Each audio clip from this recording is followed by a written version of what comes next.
Thank you, Andrew, and thank you for coming along to listen to me this evening. I'm not sure it should really be called an inaugural lecture, although it clearly is. I did my first inaugural lecture in 1996, and I thought the easy thing to do would be to just dig that inaugural lecture out and just use it this evening. The trouble is it's on 3.5-inch floppies, and I couldn't find a machine that could read them. Also, inaugural lectures usually talk about research, because it's usually a mark of someone being elevated to the rank of professor, and that's usually based on the fact they've done some great research in their life, and they usually talk about their research. The last time I really did any real research was probably 20 years ago, and the stuff that was researched then is not researched now. So what I thought I would do is try and take you through a very rapid history of the development of universities in particularly England, although I will reference some of the UK, and sort of my role in their development, if that sounds rather grand, but how I have gone through the system as the system has developed, and the lessons I've learnt, and then why I am very proud and humbled to be the guardian of the University of Lincoln for the next, well, I don't know how long they're going to keep me before they kick me out, but I've been here a year, so that's not too bad. And the talk is titled The University for Lincoln, because it is, as we'll see towards the end of the lecture, is what I believe this university is here for. And then, as it says there, the how I got here and the why I think I'm the appropriate person to be leading the university for this next few years of our history, to be the guardian. So I'm going to talk a little bit about myself. If you come here from a sort of rag to riches story and how the poor boy did good, it's disappointing. I recognise myself, I've come from a very privileged position, which I will talk a little bit about. I'm clearly white, I'm clearly male, and I recognise that has given me some advantages in life that many others don't have. And I was born to a pretty middle-class family. So bearing that in mind, we'll rush through the history of English universities and how things have developed as I've been part of that system, and what I've learnt that I think I've brought to this role today as Vice-Chancellor here. So a bit of history. Many of you in the room are from Lincoln or know Lincoln very well. In 1068, a new castle appeared on the top of the hill. Doesn't want to talk to me. In 1072, Lincoln Cathedral was started to build, and then in 1088, the University of Bologna was formed in Italy. And the University of Bologna is thought to be, or is accepted to be, the oldest continuously operating university in the Western world, so nearly 1,000 years old. But what is a university? And here I've put a definition up. It's basically an institute of higher education, usually comprising of blah, blah, blah, and having the authority to confer degrees. That doesn't tell you very much. It's like looking up what is a shop, and it tells you in the dictionary it's a building or part of a building where goods or services are sold. But that doesn't really tell you the difference between what Marks and Spencer's is from Lidl, from the shops at the top of the Bailgate. They are all shops, but they're all very different. And the same is true for universities. But in England and Wales, you cannot be a university unless you have been approved by the Privy Council.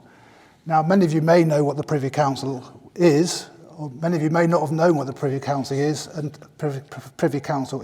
until a couple of weeks ago when King Charles III was proclaimed, and that was done by the Privy Council. Things have to get up to there before you can call yourself a university. But although I'm talking about English universities and Western universities, it's clear that universities did sort of exist in some form or other, particularly in Africa and Asia, before Bologna was formed. They didn't survive in a continuous form. And of course, there were seats of higher learning, or at least aspects of higher learning, in ancient times as well.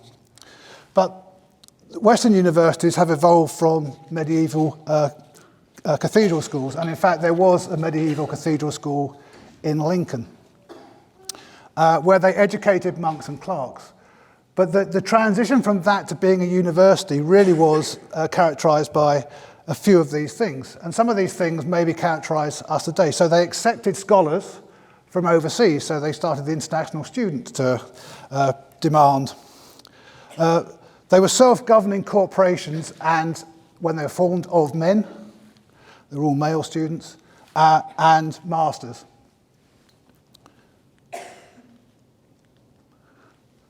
They received their charters from someone of higher authority, a pope, a monarch, or an emperor.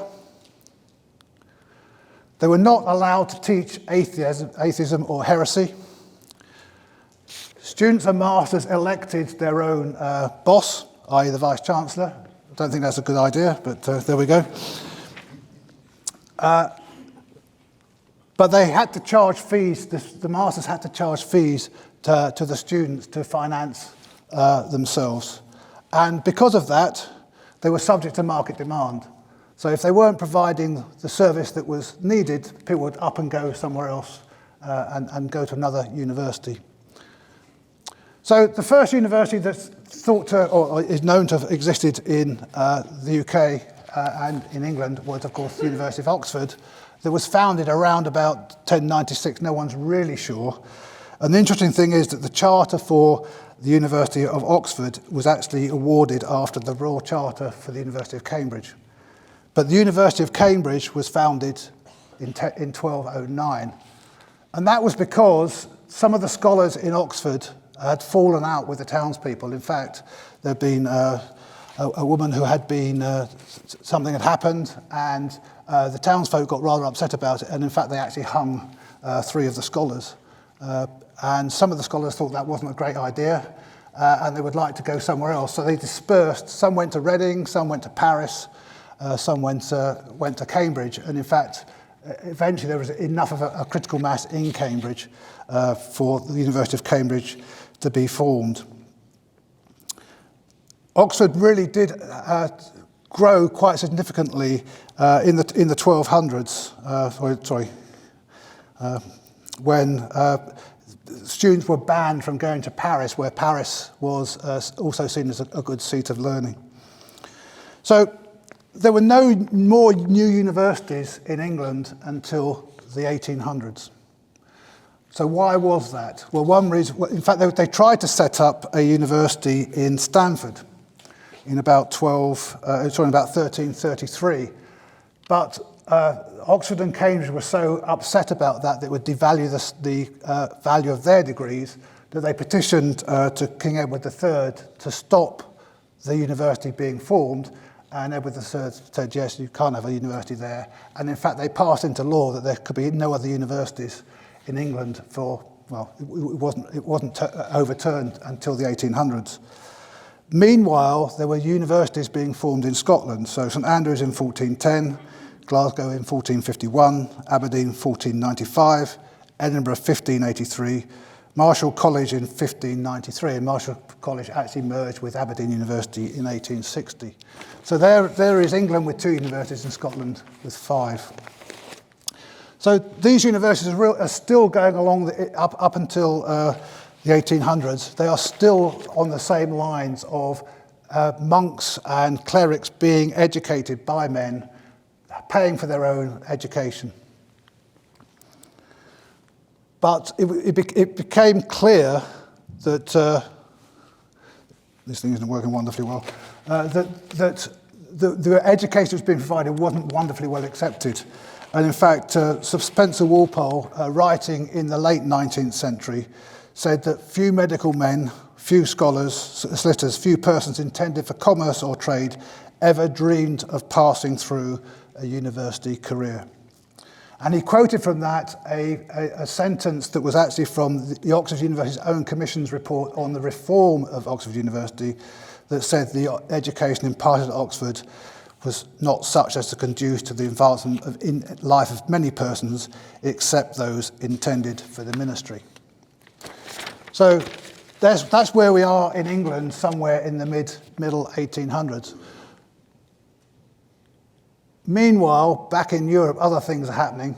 So the Renaissance has happened, and universities start to begin to teach culture, civility, and public affairs. A couple of centuries later, the Age of Enlightenment happens, and universities actually start to move from regurgitation of knowledge to the encouragement of productive thinking. But one of the really big changes came about in 1809 with William von Humboldt, who envisaged students being part of the learning itself. Now, although his name is referred to a lot in universities, in fact, they renamed the university in Germany after him, he was only actually in post as a minister in Germany for 1 year, and he managed to effect quite a lot of reform. And this is a quote from him. He says, "Just as primary instruction makes a teacher possible, so he renders himself dispensable through schooling at the secondary level. The university teacher is thus no longer a teacher, and the student is no longer a pupil. Instead, the student conducts research on his own behalf, and the professor supervises his research and supports him in it." Quite gendered language there, but they were all men at these universities, so they would have been he's. And this was a change from the basic regurgitation of the knowledge that was happening in these sort of medieval universities. And finally, England starts to catch up. And in 1832, the University of Durham is founded, really along the same lines as Oxford and Cambridge. It's still a religious organisation. But then something happens around about 1830. And the history here is rather vague, but certainly the University of London was formed in 1836, but it was formed from two colleges, University College of London, that was formed around 1826, and King's College London in 1829. Now, University College London really caused a storm because they allowed people to enter the university that were not of Anglican origin. They didn't have to have any faith, and they could have other faiths. And this was seen as a really bad thing at the time. It was completely against the model that was going on within England. And actually, to sort of calm down some of the activity that was going on, people were being upset about this new university, they brought King's College into the University of London as well. And the King's College was actually more a religious organisation. And in fact, there was a quote from the time when UCL was formed, is that the storms of opposition which raged around it threatened to crush the very spark of vital energy which remained. So King's was brought in to sort of create a balance in the system. So here we are with universities, and now I'm not going to go through every single university that was formed in England. You'll be glad to know. I don't want to bore you that much. So now start to group them. So coming into the early 20th century, the red brick universities were formed that were founded to really teach real-world skills to their students. And this was mainly around engineering, and the big cities, Bristol, Birmingham, Liverpool, Leeds, Sheffield, etc., formed these universities. And they're called red brick universities because if you've ever been to any of these universities, most of them, their original buildings are basically made of red brick. But then there was a second wave, really after the First World War, trying to again expand education because the government was concerned to see more school leavers attend university. And this set of universities, Reading and Nottingham, etc., really evolved from colleges that were already preparing university for degrees under University of London conditions. So the University of London set the exams, but these organisations actually taught the students, and then they sat basically external exams. So there we are in 1950s, and then in the late 1950s, the Universities Grants Committee, which used to be the committee, it was a forerunner of the Higher Education Funding Council, which is the forerunner of OFS and other institutions in between, created some brand new universities, and I've listed them here. Two have got asterisks against them because they weren't actually created ab initio. Newcastle was actually the Newcastle campus of the Durham University, so that became a university, and Keele University came out of college in Staffordshire, where they'd already managed to get themselves degree awarding powers, but they weren't called a university. But these universities were set up, and importantly, so up until now, if you went to university, you paid for your education. And around about the late 1950s, there was an introduction of grants for tuition fees. So students could attend university without having to pay to be there. One of the other changes that happened when UCL was founded, and particularly the red brick universities, is up until that time, all universities were basically residential. So you went to the university and you lived in the college to do your studies, whereas UCL started to allow people in where you didn't actually have to be in residence as you were being taught. So then there is a momentous occasion, which is so momentous it won't go on to it. I was born in 1961. Now, at this time then, there were 16 universities in England, probably graduating 25,000 students every year. So I was born to Peter and Joy. You can probably guess who Peter is and who Joy is in that photograph.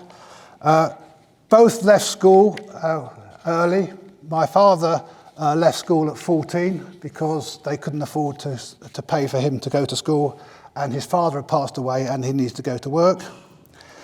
He went to a school called Rutlish in South London. Some of you may have heard of Rutlish because one of its claim to fame is John Major went there a few years after my dad. And my mother left school at 16 and went into nursing until she married. And it was only when my father passed away, that you have gone through the process of losing your parents and having to clear out the house that they've lived in for many years, that you come across an awful lot of things. And it was only at that point that I recognised the talent that my father had. So he became a probation officer. He was pretty good at it. A very personable, very social person and very caring person. But his reports from Rutlish School that were in a box that I found were absolutely outstanding. So he probably could have gone on to university and done great things had he had the opportunity. And it wasn't until the early 2000s when he passed away that I knew that and recognised just how much he'd given me, but how much he could have had he lived in a different time. My mother, I don't think, was quite so academic, but she was definitely someone who kept the family together, and really for most of my life was what I think was called a housewife at the time, but was working part-time to ensure her children, and there were three of us, actually did well in life, and in fact I was the oldest of the three. So having got, by the way, when it goes light blue, we're talking about me. When it stays white, we're talking about the university system. Isn't that clever? So 63 then, there's the Robbins report, and he recommends, and his committee recommends, there should be an immediate expansion of universities. And the universities listed there were basically all technical colleges or colleges of advanced technology. So most of them have got quite good reputations in engineering and technology even today. But what the report also said was that places at university should be available to those who are qualified by ability and attainment. So the system should expand to allow those that would have the ability to do well at university to get there. And another recommendation that was made was that they would form the Council for National Academic Awards, which basically allowed colleges, FE colleges and what became polytechnics, to award degrees under the auspices of a national body rather than having to rely on their local university or a university further away to accredit the degrees that they had.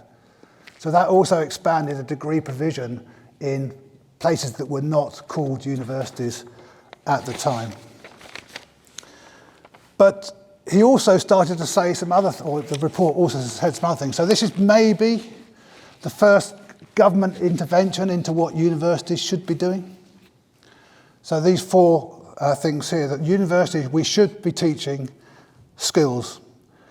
We should be teaching the general promotion powers of the mind so as not to produce specialists, but rather cultivated men and women, and I'm sure we still do that.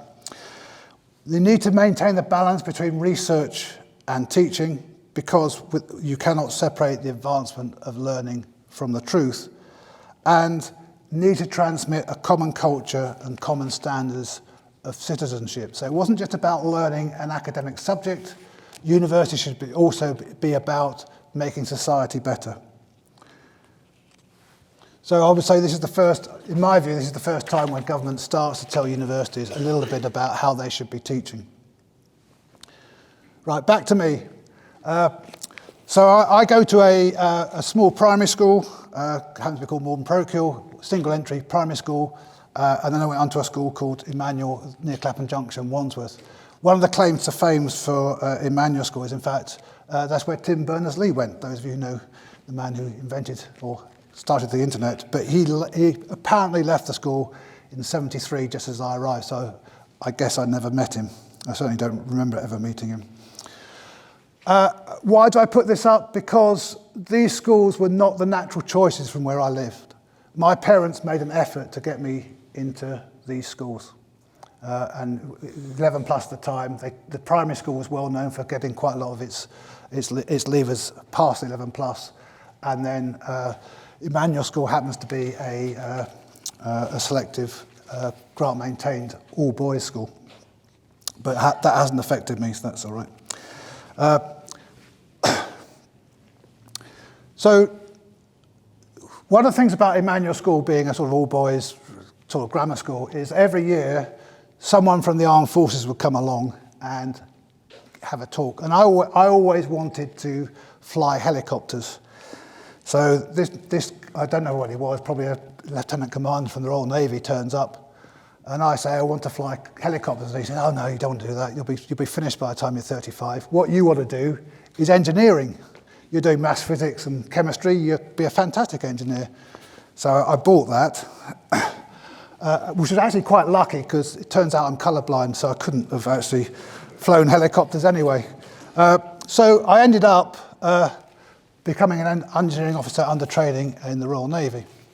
So I spent the first year at Dartmouth and on ships, and then they sponsored me to go to university, which happened to be, as Andrew said, the University of Leeds, where I did mechanical engineering, BSc, and then PhD. And then comes the interesting bit, is like many PhD students, I was a well-funded, well, firstly, I did better in my undergraduate degree than I thought I was going to do. How I performed at school, I wasn't the worst person in the class, but I wasn't the highest ranked person in the class. I ended up getting a first-class degree, but also I was doing a final year project in computer-aided design. And this was the time when it took sort of 10 minutes to refresh a computer screen when you typed something in. Whilst I was there, the department upgraded their mainframe computer from 4 megabytes to 8 megabytes core memory. And it cost an arm and a leg, and everyone was really excited about it. So that's the sort of thing I was working on. And I really enjoyed my final year project.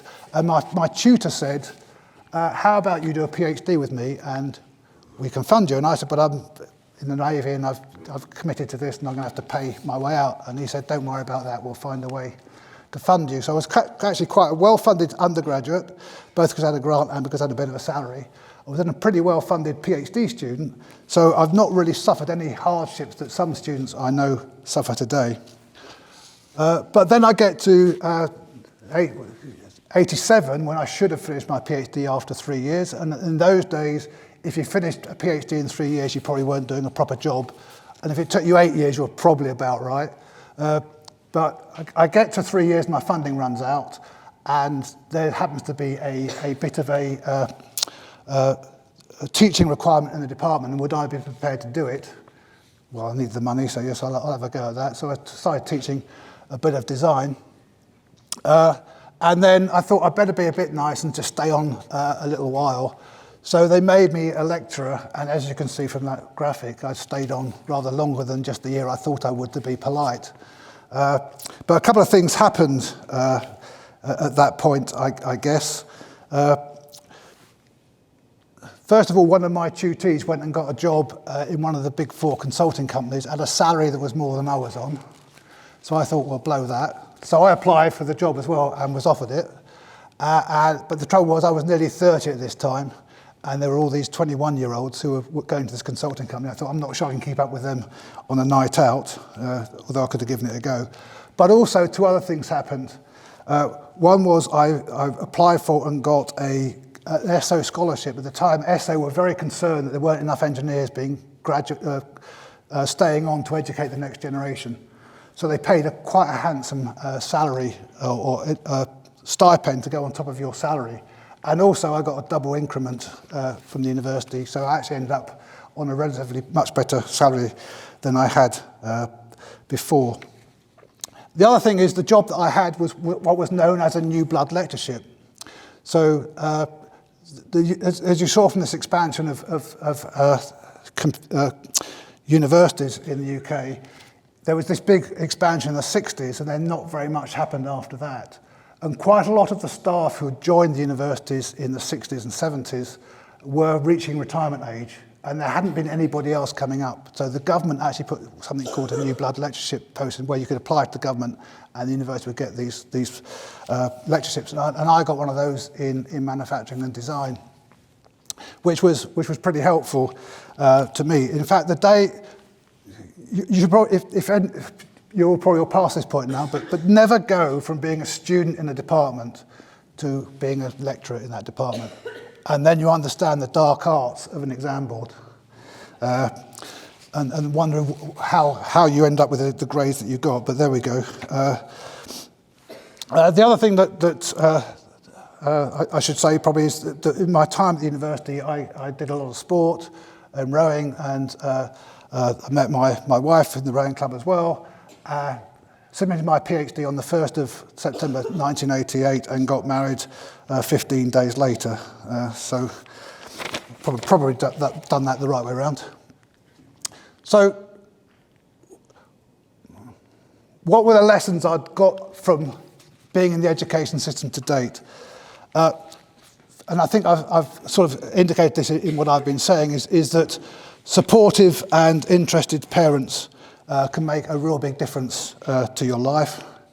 Good and engaging teachers make a big difference. It was a teacher in pure maths that got me into understanding what university might be and that I might be okay doing engineering at that university. Students want to do more than a degree. They want a good social and life outside of the classroom. And most importantly, if you have education, it opens up more choices for you. These aren't remarkable things for you to know, but at the time, they were things that I was learning as I was going through the system. So, as I said, I stayed in the department, and the design office, this isn't a picture of it, it looks something like that. There are 80 big drawing boards in a big room on the top floor, well-lit floor, but it looked like that. By the time I'd left the University of Leeds, it looked something like that, i.e. the drawing boards had all disappeared and computers had taken place. Now, one of the things about this is the people who were teaching design were probably the age I am now. The drawings that they did in design were absolutely, they're works of art, fantastic. You could tell who had done which drawing by looking at the piece of paper. You then introduce them to a CAD system where everything looks exactly the same, and they're not happy. They've taken away a skill from them, even though the skill really is to communicate a design. They were unhappy. So actually getting from these, I was given the challenge of going from the picture on the left to the picture on the right. The other thing I was given was that when I teach one of the first year classes in statics, which is one of the big mechanics, one of the big things you have to do in engineering, having been in that same classroom about 7 years earlier, so I spent a year being just one chapter ahead of the students, which seemed to have worked, but nobody taught me how to teach. I did talk to a few people about trying new methods. I remember being in a lecture with the old overhead projector on it and the pen-written slides, and they've been written the year before. They've been written before the lecture, and of course, one smart guy says, "Should that not be a minus sign in that equation, sir?" Not to me. This is when I was a student. "Should that not be a minus sign, sir?" And he said, "Yeah, good point. Someone pointed that out last year as well." So I tried to teach a bit differently from that. but I wasn't really given any instruction on how to do it. So the research I was doing was something called constructive solid modelling, which was producing it's only a 2D on here, but basically producing a computer representation of a 3D object. And it's called constructive solid modelling because you've got two shapes like this. There are three things you can do with them, he says. You can intersect them, you can add them, you can subtract one from the other. Of course, you can do this subtraction the other way, so there's four things you can do there. And if you do this enough times with enough shapes, you can end up with very complex products. And the question you're asking the computer is this point in space actually a solid or open air? It's a very simple question to ask, but in these days, it was a very difficult question to answer in a way that was robust and you always got the right answer. But once you can answer that question, you can do all sorts of things like drive machine tools, work out volumes, work out density, and then even move on to things like finite element. So one thing that also happened whilst I was doing research was the advent of additive manufacturing, rapid prototyping. And the very first machines in stereolithography cost somewhere in the region of £250,000. And now you can buy a thing that lays out plastic like this one here for a couple of £100, and you can attach it to your computer if you want. So you have machines that could produce 3D objects really quite quickly, and quite complex objects. That one there's not. But you've also got things like this, where you've got X-ray machines or CT scanners that can also produce solids. And we did some research, although the paper wasn't peer-reviewed and published, where a medical physicist, a surgeon, an engineer, computer science worked on this problem, and the surgeon had a very extensive reconstruction to do on a hip. And we took this isn't the scan, we took this scan, we made the hip, he then took it onto a bench, he sawed it up, he put screws in, and then he went to the patient and did the real thing. And he reckons that the time spent in the operating theatre was about 5 hours less than had he not had the practice beforehand. And that 5 hours is extremely expensive to operate. So we did all this for free, but if he'd paid for it at commercial rates, it wouldn't have been that much money compared to 5 hours in the operating theatre. But what you couldn't do is divert the budget from the money saved from the 5 hours of the operating theatre to do this sort of stuff. And I think that's still a problem in many systems, is you can't move the budgets around to get a more efficient system. Another learning point. So what did I learn from my time at Leeds? Firstly, with trying to do introduce a new computer design system into the department, is that change is not an easy process. Then quite a few things about research. Research can have a real impact. And in my view, the research that has the most impact is multidisciplinary. You have to bring people from different backgrounds together to do it, as in the example of the hip reconstructive surgery. It wasn't done by an engineer, it wasn't done by a surgeon, it wasn't done by a medical physicist, it was done by a group of people working together to solve the problem. Research can generate valuable IP. The solid modelling system I talked about was actually commercialised, was actually used for a few years, brought some income into the department, meant the professor, actually was my supervisor in my PhD, got a bit of money out of it, but absolutely the change from the drawing boards to the CAD system was actually part funded by the IP off of that research. But the big learning point for me is that research, the best researchers are absolutely driven. It is their life. They will work every hour they've got. They will seek every avenue to get the funding to do the research that really drives them. But what also happens is that good departments don't necessarily have good leadership. So when I was at Leeds, it was in 1986, was it 80? Yeah, I think it was 86, was the first implementation of what has become the Research Excellence Framework. And Leeds did really, really well. They were amongst the best mechanical engineering schools in the country in terms of their research. They got the top rating. I remember Bath and Imperial being up there as well, but Leeds were very good. But from the inside, it looked great from the outside, but from the inside, I didn't think it was particularly well run. It didn't give a particularly good student experience. It did things, it wasted resources, didn't make good planning decisions. What I also discovered is I was never going to be that great researcher. I wasn't driven enough by the research for me to be great. But what I did think I was good at, and maybe that goes back to my short time in the Navy, was that I could contribute to management or leadership. So there I was in a department that had, I think, 8 professors. The chance of me getting professor whilst in that school was probably minimal. I thought I could do better at management. And this job came up at Strathclyde University as a head of school, and I applied for that, and for some reason they gave me the job. We'll return to that in a second. Let's go back to universities. In 1990, the Further and Higher Education Act allowed polytechnics to become universities. And in 1992, 32 new universities were formed in England. In 1997, the Deering Report was published, the official title of the National Committee of Inquiry into Higher Education. It made 93 recommendations, don't worry, I'm not going to go through all of them, just 92 of them.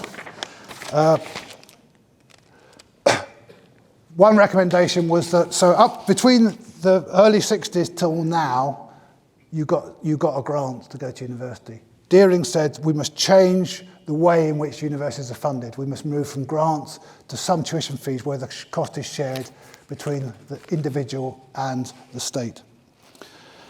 And then going back to my point about my attempts at trying to teach statics as a young lecturer, is also proposed that teaching staff should have some amount of training. And of course this is followed through to higher education academies, etc.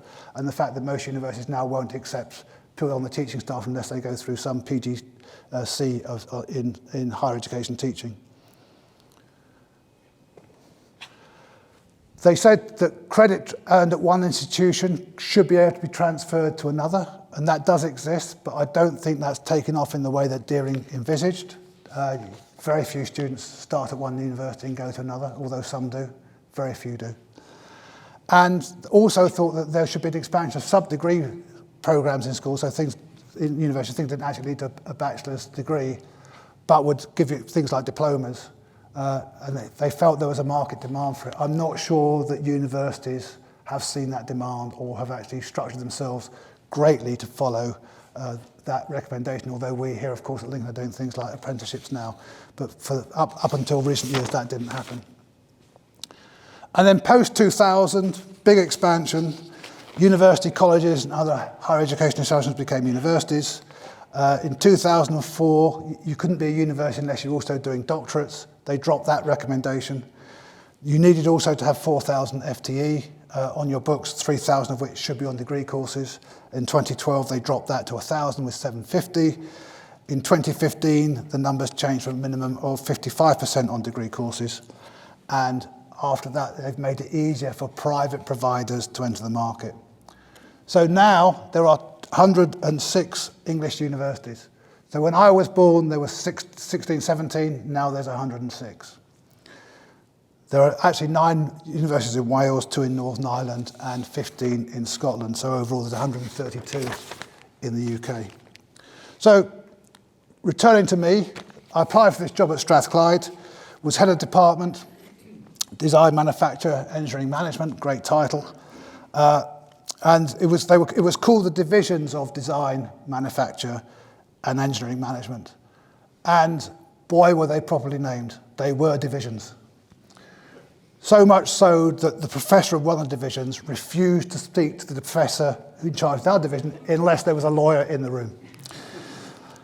They didn't tell me this interview, but when I turned up, I was the second youngest member of academic staff. Doesn't necessarily say that I was particularly young at the time. It maybe says more about the age of the others. Within my first 6 months, I'd had to deal with someone who was transitioning gender, someone who had been accused of sexual violence on a departmental night out, and someone who had been caught with basically with their hand in the till, making orders on the university purchasing system and having stuff delivered to their house. That was in my first 3 months. I inherited a manufacturing course in the manufacturing division that had 110 students entry, and 3 years later there were none. That wasn't my fault. So quite a bit of learning going on quite quickly for me there. Then I became Dean of Engineering, and that was a strange post because the Dean was basically elected by all the faculty all the academic staff in the Faculty of Engineering. And usually it went to someone who was from one of the two big departments, electrical and mechanical, because they had the voter base. Design, manufacturing, engineering management was actually quite a small school. But I wrote a really rubbish, looking back, I can't find it, but I remember at the time I wrote a really rubbish sort of manifesto of why they should elect me, but I did get elected.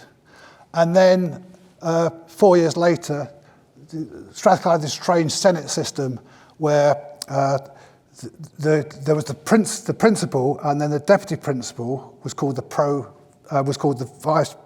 vice principal, and underneath them was the pro-vice principal. So Senate elected someone to become the pro-vice principal, and after 2 years, they automatically became the vice principal, and then 2 years after that, they didn't have a job. So there's me, 2006, 2007, as the pro-vice principal at Strathclyde. I've learned a few more things. As Dean of Engineering, it was one of the largest engineering schools in the UK, not the largest, but one of the biggest ones. Again, it was full of siloed units. Trying to get the departments to talk to each other was quite difficult. You may or may not know this, but design, manufacturing, and engineering management should have gone into a ref return or the RE return, whatever it's called at that point, under mechanical engineering. But they wouldn't have us because we weren't good enough and we weren't the right sort of people. So we had to be submitted as a subunit. And they were probably right because I think they got a 4 and we got a 3B as the scales were then. But actually that was an improvement, quite a big improvement for us. But those battles were really quite intense. So there's me, being Dean of Engineering, become Pro-Vice Principal, got a 3-year horizon, and I will be back to becoming a professor. And I wouldn't even be head of school, I'd be back to becoming a professor in the department. And as I've told you before, I wasn't driven by research. I was being paid a reasonable salary at this point compared to the general professors in the school.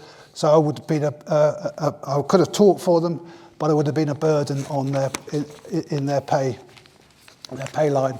So I was looking for something else to do, and what came up was a post as vice principal at the University of Glasgow in Strategy and Resources, which I applied for because someone from Strathclyde had gone there as the secretary of the university and suggested I should apply.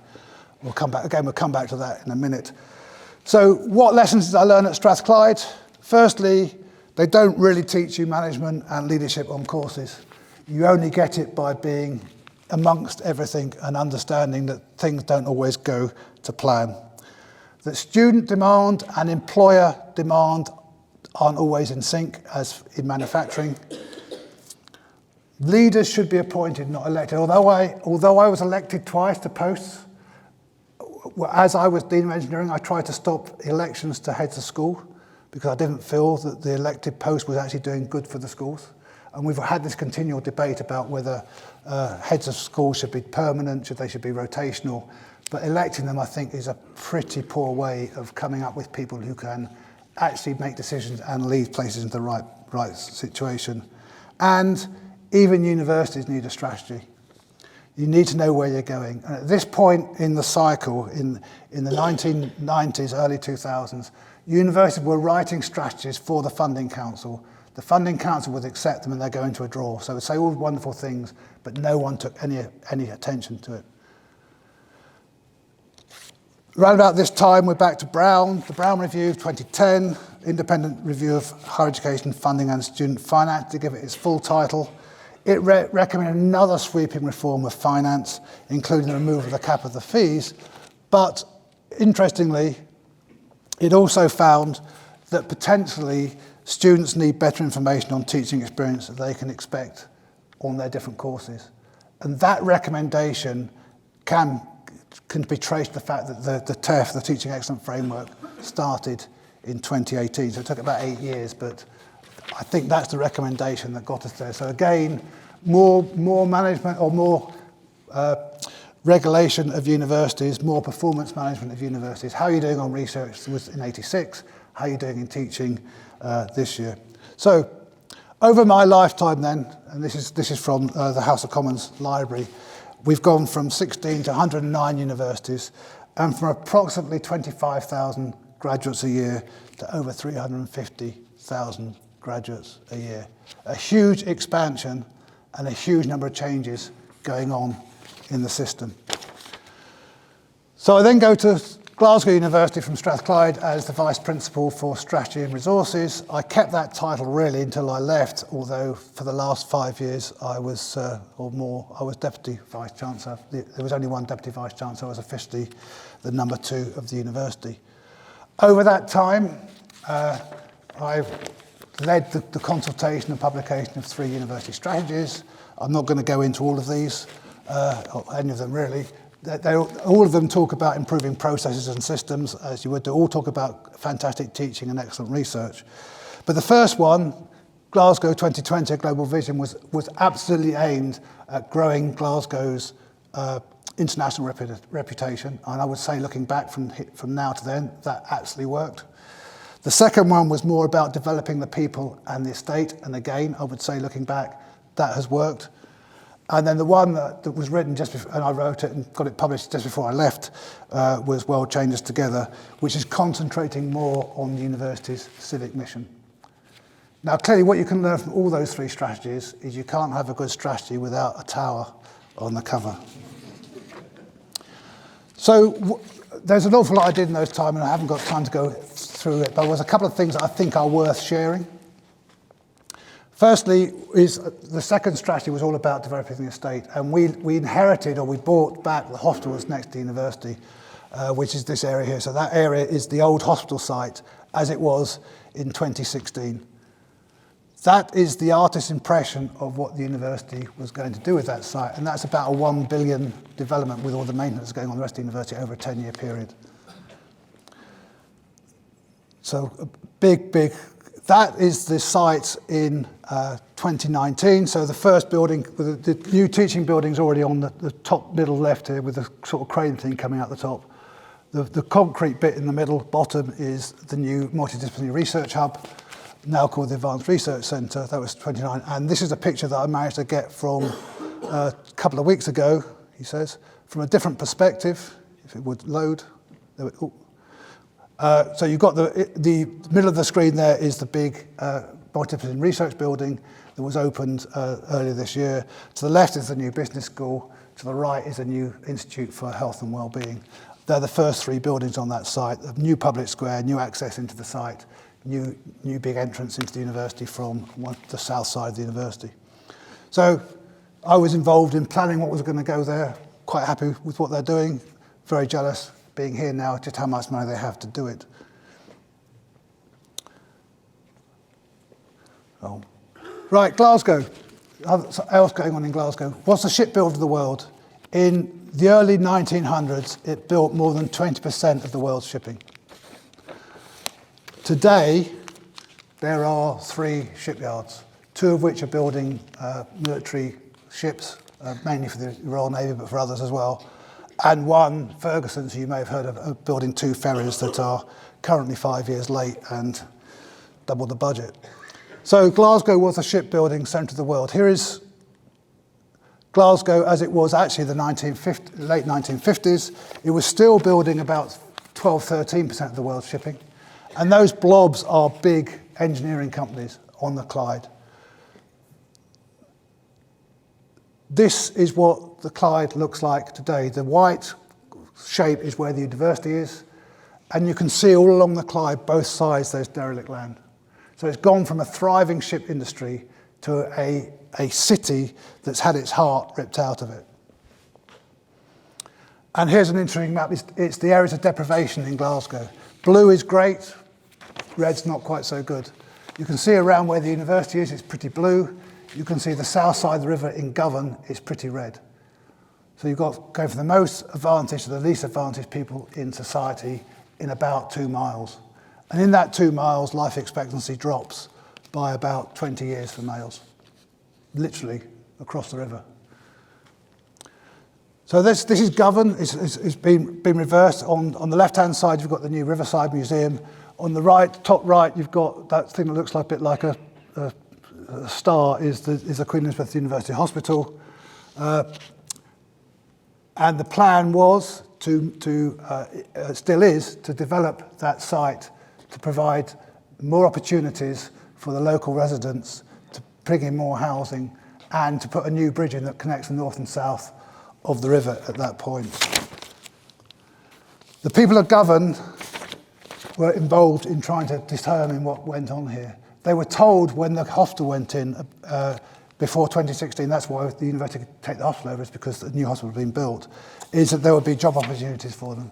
When we went to consult them as to how we could help, they said, don't know why you're here. We've got all these promises before. We were told there'd be great jobs in the hospital, and all that's happened is it's made it easier to go and visit our relatives in hospital. There's been no economic advantage to having the hospital actually on our site. But as a university working with the NHS, the council and others and the Scottish Government, the long-term vision and in consultation with the city was actually to regenerate this part. And the bridge on the left there, Water Row, is just being built, and some of the activity just below the hospital is just being built.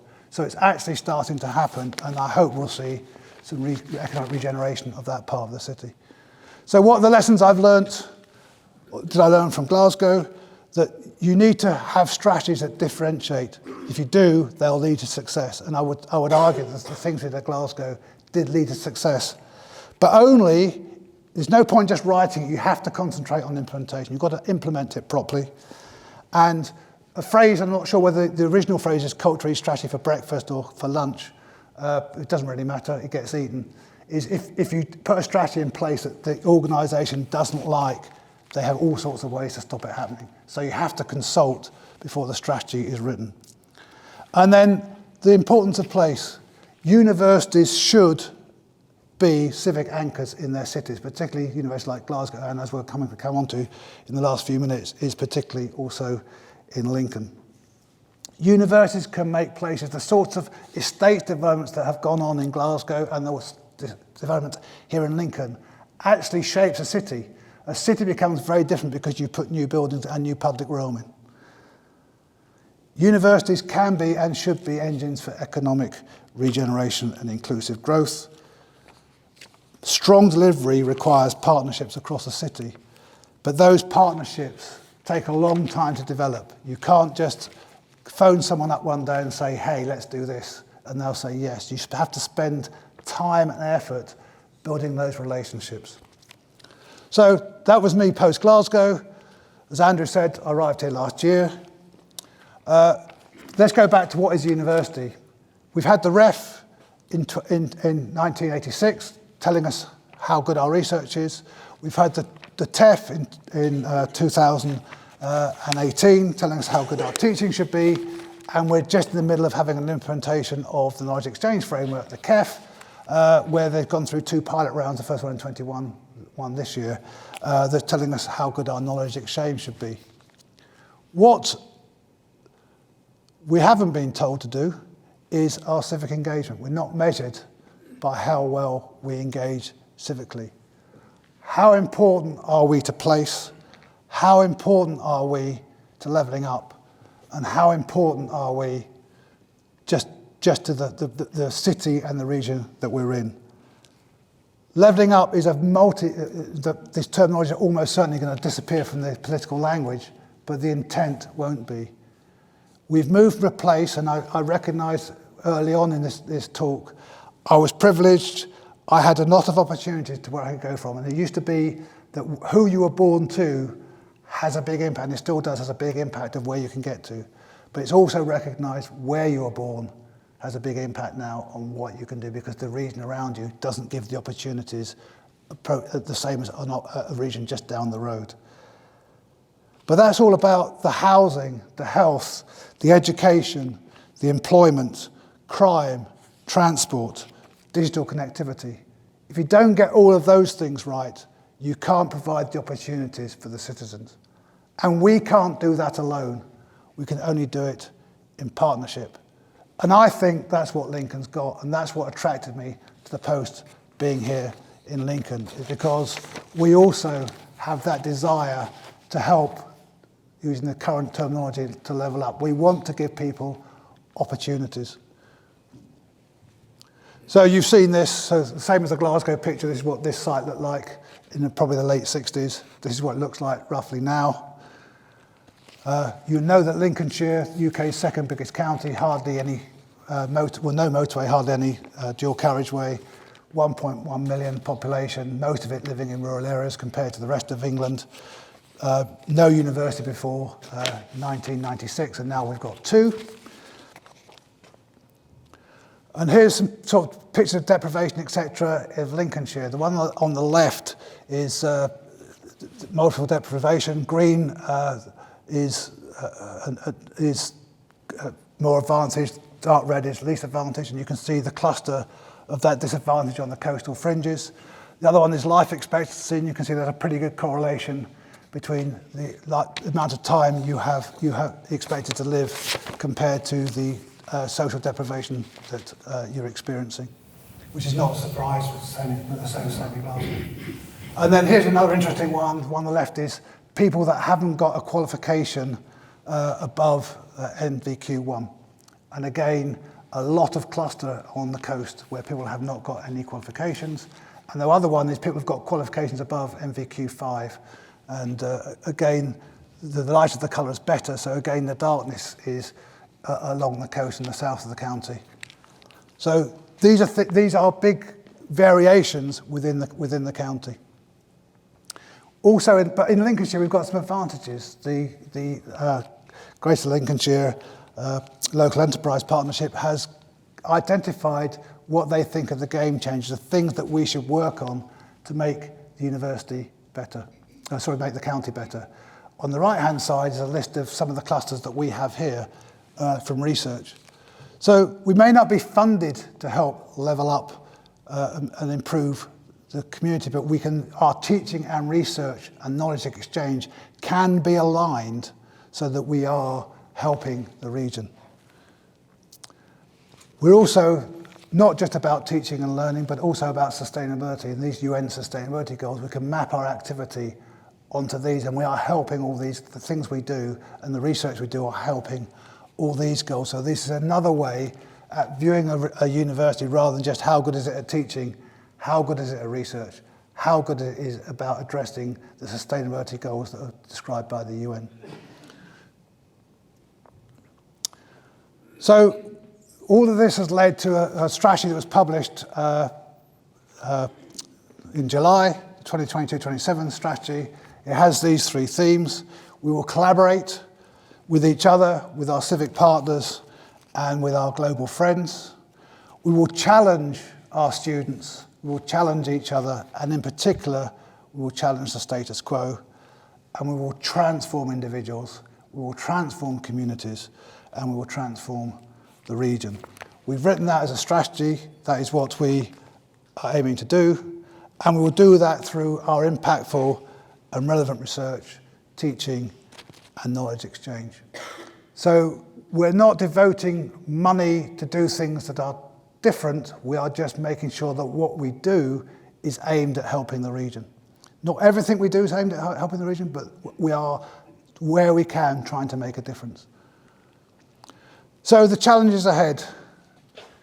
Government expectations of universities are changing. We see it in the present time, culture wars, freedom of speech. Challenging us that we're teaching, or as a sector, we're teaching too many courses with low quality. Our students aren't getting graduate jobs.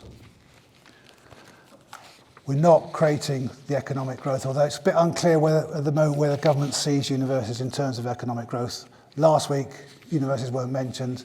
This week we have been, so who knows where that's going to go. And to me, the biggest threat is, and even though the shape of universities have changed over the years, we have still been autonomous institutions. We have different funding regimes, but we have been allowed to make our own choices. Some universities across the world don't have any choice of what they do. They are told by the government what to do. We may think we're over-regulated and over-performance managed, but we have a lot of choice. And I'm worried that that is gradually going to be eroded. So, final slide. In conclusion, universities have always relied upon the state for some sort of sponsorship, some sort of patronage, some direction of what they should be doing. So things have, although people would like to hark back to the golden age of university, I'm not sure when that golden age ever was. Because as things have changed, there have been advantages and disadvantages to all of those changes. What universities do and how they do it is in a constant state of change. Okay, maybe for 500 years, when Oxford and Cambridge were only two games in town, there wasn't much change going on. But since then, there's been a lot of change. Okay, measured for our research, measuring for our teaching, measuring for our knowledge exchange. But what about our impact of the place that we are in?